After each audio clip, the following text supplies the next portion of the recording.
लेकिन तुम्हारी सैलरी आ गई है। अच्छा मैम साहब, लाइए दे दीजिए, हमको वैसे बहुत ज़रूरत है। तुम्हें पता है ना तुम्हें कितनी सैलरी मिलती है? जी मैम साहब पता है, आज से थोड़ी ना सैलरी दे रहे हैं इस कंपनी में। 10,000 रुपये सैलरी है हमारी, और 2,000 रुपये वो अकाउंट में डालते हैं ना, वो कौन सा ट्रांसफर फीस। 2,000 रुपये उसका कट जाता है, 8,000 रुपये हमें मिलते हैं। काफी समझदार हो गए हो तुम। हम मैडम समझदार की क्या बात है, इतने महीने से यही तो सैलरी मिल रही है हमें।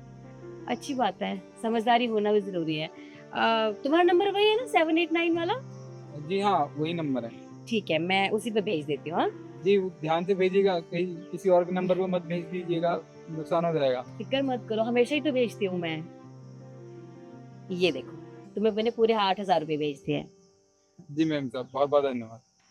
और देखो, ये बात ना किसी और को मत बताना, हाँ? ये ट्रांसफर फीस वाली, वैसे तो सर ने ही बोला है, लेकिन फिर भी क्यों बताना है खामखा, उनको क्यों परेशान करना है, ठीक है? ठीक है, नहीं बताएंगे। गुड। अब तुम काम करो। जी। शिखा मैम साहब ने मना क्यों किया? फीस के बारे में किसी को नहीं बताना।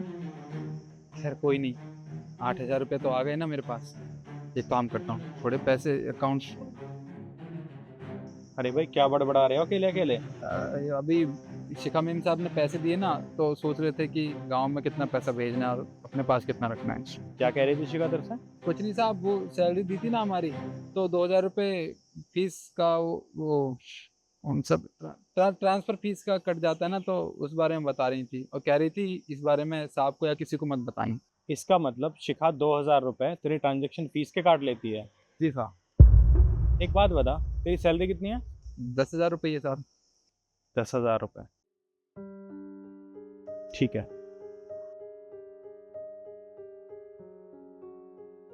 सर, अब मुझे आपसे बात करनी थी कुछ। हाँ बताओ क्या बात करनी है। सर, आपने अभी सैलरी डिपॉजिट करी है हमारे फोन में, बट सर सैलरी मेरी 50,000 रुपये है, और शायद आपसे ना गलती से 10,000 रुपये कम चले गए। आपने 40,000 रुपये भेजे हैं, तो आप 10,000 रुपये भेज दीजिए सर। अरे हाँ शिखा, मैं तुम्हें बताना भूल गया। दरअसल वो ट्रांजेक्शन फीस कटी है 10,000 रुपए। Transaction fees? हाँ। सर लेकिन आज से पहले तो कभी ऐसी कोई फीस नहीं कटी है, और अगर ऐसा कुछ था भी तो आपको पहले इन्फॉर्म करना चाहिए था ना, एक बार बताना चाहिए था ये फीस काटने से पहले। दरअसल क्या है शिखा, इस बारे में मुझे भी नहीं पता था। ये तो मैंने सिर्फ तुमसे सीखा है। जिस तरह तुम उस सिक्योरिटी गार्ड के 2,000 रुपये काटती हो ट्रांजैक्शन फीस के लिए, उसी तरह आज मैंने तुम्हारे पैसे काट लिए 10,000 रुपये ट्रांजैक्शन फीस के नाम पे। सर, आपको किसने बता दिया कि मैं गार्ड की ट्रांजैक्शन फीस काटती हूँ? ऐसा कुछ भी नहीं है। देखो शिखा, झूठ बोलने की कोई ज़रूरत नहीं है। मैंने अपने कानों से सुना है आज तुम उस सिक्योरिटी गार्ड से क्या बात कर रही थी। अरे तुमने उसके 2,000 रुपये काट लिए, तुम्हें बिल्कुल भी शर्म नहीं आती? अरे तुम्हारी अच्छी खासी नौकरी है, किस चीज़ की कमी है? तुम्हारी 50,000 रुपये सैलरी है ना, और तुम क्या करती हो? उस सिक्योरिटी गार्ड के पैसे काट रही हो। अरे वो दिन भर मेहनत करता है, धूप में खड़ा रहता है, चौकीदारी करता है, उसे तब जाकर 15,000 रुपये मिलते हैं। तुम क्या करती हो?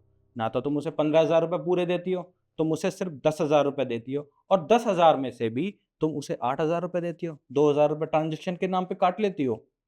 शिखा, तुम्हें बिल्कुल भी शर्म नहीं है ये सब करते हुए? I know sir, I know मुझसे गलती हुई है, मैं मानती हूँ। सर एक्चुअली मैंने गाड़ी ली थी और मुझे ईएमआई पे करनी थी, और मुझे समझ में नहीं आ रहा था मैं इतने पैसे कहाँ से दूँ। अब सैलरी में से दूंगी तो पैसे ही नहीं दिखते हैं, इसलिए मैंने सोचा कि इस तरह से झूठ बोलकर पैसे ले लूंगी और इजीली मेरी ईएमआई पे हो जाएगी। बट सर, मुझे सच में नहीं पता था कि आपको सब कुछ पता चल जाएगा। Sorry sir. तुम मुझे एक बात बताओ, कितने महीनों से चल रहा है ये सब? सर ये 5-6 महीने हो गए। 5-6 महीने? तो सिक्योरिटी गार्ड की सैलरी है 15,000, और तुम उसे पे करती हो 8,000 रुपये, और 6 महीने से ये चल रहा है। तो इसका मतलब अब तक तुम उससे 42,000 रुपये ले चुके हो। शिखा, तुम्हें बिल्कुल भी शर्म नहीं आई? अरे तुम्हारे पास किस चीज़ की कमी है? वो सिक्योरिटी गार्ड है, तुमने कभी उसके बारे में सोचा है? वो अपने पूरे परिवार को पालता है सिर्फ 8,000 रुपये में, और तुमसे अपनी गाड़ी की ईएमआई पूरी नहीं हो रही 50,000 रुपये में। सॉरी सर, आगे से कभी ऐसा नहीं होगा। I am so sorry sir. देखो शिखा, आगे से तुम ये सब करने के लायक रहोगी नहीं, क्योंकि तुमने जो गलती करी है ना, उसकी कोई माफ़ी नहीं है। और मैं चाहता हूँ कि तुम अपना रेजिग्नेशन खुद टाइप करो और मुझे मेल करो। सर, सर कैसी बात कर रहे हैं? सर आई नो मुझसे हुई है गलती। ओके ठीक है, मैं उसको सारे पैसे वापस कर दूंगी, लेकिन सर आप मुझे कंपनी से तो मत निकालिए सर, प्लीज सर। देखो शिखा, तुम्हें पैसे तो वापस करने पड़ेंगे, और हाँ, अगर अपना रेजिग्नेशन तुम खुद दोगी तो तुम्हारी ज़िंदगी बच जाएगी। अगर मैंने तुम्हें इस कंपनी से निकाल दिया तो तुम्हें कहीं नौकरी नहीं मिलेगी, दर दर की ठोकरें खानी पड़ेंगी।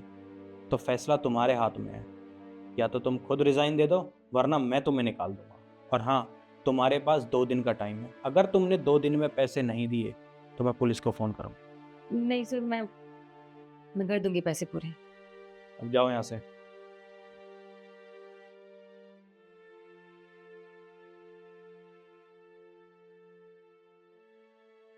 हेलो, सिक्योरिटी गार्ड को अंदर भेजना।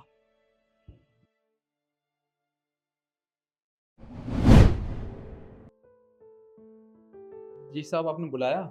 हाँ निखिल, मैंने तुम्हें बुलाया। देखो, तुम बहुत मेहनत करते हो, अपना काम पूरी ईमानदारी से करते हो, टाइम से तुम ऑफिस आते हो, टाइम से घर जाते हो। मुझे बहुत खुशी हुई और मुझे सच में बहुत अच्छा लगता है। मैं चाहता हूँ कि आज से तुम्हारी सैलरी 10,000 से सीधा 15,000। क्या सर, 10,000 रुपया से सीधा 15,000 रुपया? हाँ, 10,000 से सीधा 15,000 रुपये।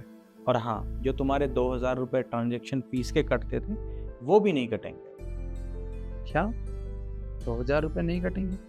पर वो शिखा मैम साहब थी, वो तो बोलती थी कि जब अकाउंट में पैसा आता है तो 2,000 रुपये काटते हैं। देखो, शिखा मैम को कोई कन्फ्यूज़न थी, ट्रांजैक्शन का कोई पैसा नहीं कटता है। आज के बाद अगर तुमसे कोई ये कहे कि ट्रांजैक्शन फीस कटेगी या कोई भी ऐसा चार्ज लगेगा तो उसको मना कर दे, क्योंकि ऐसा कोई भी चार्ज नहीं लगता है, ठीक है? और मैं तुम्हें इंसेंटिव भी दूंगा, पूरे 42,000।